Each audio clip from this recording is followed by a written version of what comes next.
stranger here, where silence has befallen her. A Magi who has treaded many dunes to find you. Hide if you must, hyena.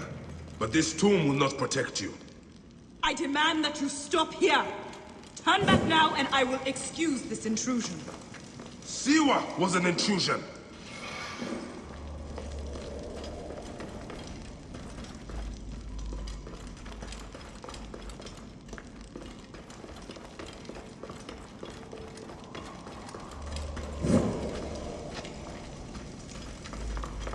Foolish man, I am Iset, possessor of magic.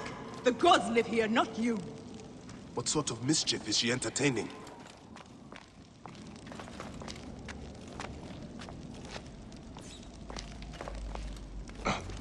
Be gone! Osiris cannot be disturbed.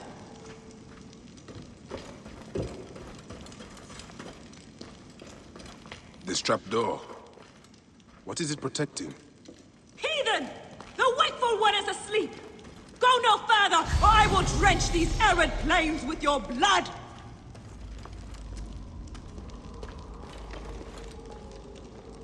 What is this place? A tomb beneath a tomb.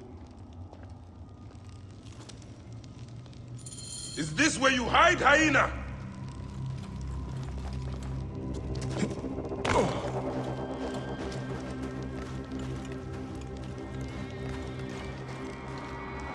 What gruesome madness happened here? A dark place with a window to the gods. What kind of ritual is she performing? Retransmission, Segment 3. Acquiring Contemporaneity. It has been 95 days since the Great Catastrophe. The messenger speaks. You must be wondering why I have reached out to you.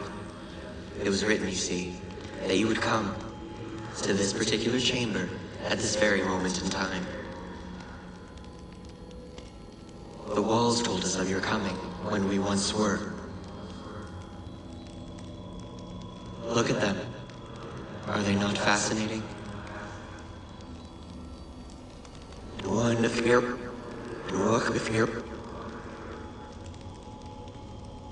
These walls tell of a tragic story.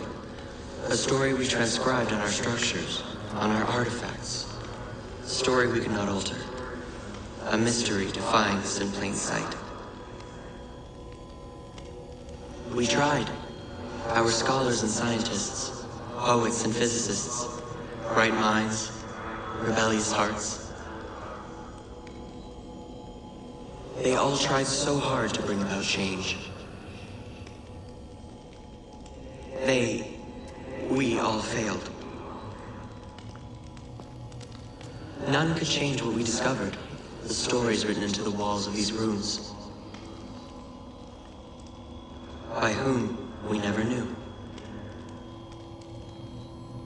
We know they tell of the future that is, the future that was, and the future that is yet to come. The Zeros. We failed at modifying the line. We failed at adding a single dot. It was clear. We were to be messengers at best. But messengers to whom? To you. We removed our ability to read those stories from your original template. A doorway that is also a puzzle. We must find the solution. Those were Brutus's words when he visited the vault under the Colosseum more than 2,000 years ago. He drew the vault, sketched it to the best of his abilities, but he could not see. Just as you are blind, you may read your watch, you may read hourglasses and calendars, but you cannot grasp beyond that simplistic surface. For now, the true reading of time still escapes you. And so today, the curtains pulled, and the Eros is shown, tragic and complete. Those walls you might never read. Events yet unfold as written. But something, anything must change. You do not understand what is at stake. The reader has no power. He is but an observer. But the author? The author invents the future. The author owns the future. A future where zeros are avoided. A future where a loved one can be revived by the drafting of a new chapter. A future where humankind is more than it is today. A future where, just perhaps, we can all still exist together.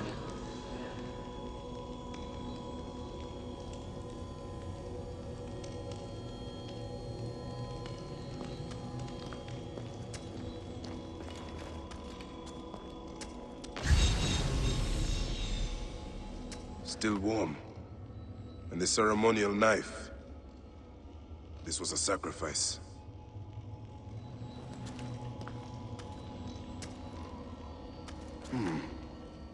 Alyssa drew these symbols here.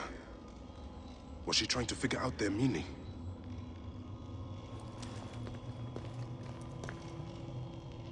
This sarcophagus is decorated with goddesses of the Mother. Strange symbols are marked all over it.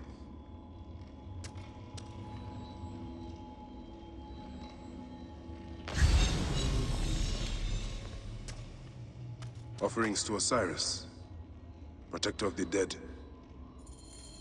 I think I know what dark deeds Khaliset was after here. Khaliset was doing a ritual. She began by calling to Osiris with these offerings. She used a knife to sacrifice her captives. She collected their blood for some dark purpose. She was attempting to learn these strange symbols. She must have found them in this room. Once she knew the symbols, she carved them here and ended the ritual with one final prayer over the sarcophagus. Khaliset must be trying to bring someone back to life. But just who is buried down here?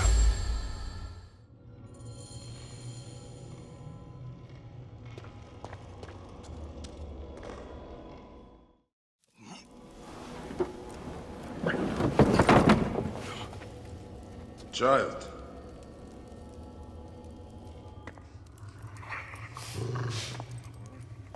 My child! You lost your child. I haven't. Her rest is temporary. You have intervened on her reawakening. And yet you aligned yourself to the Order. Ravage this tomb. Khaliset! Don't you dare say my name! My name does not merit your lips, you who have dishonored her. I am a good mother. Yeah!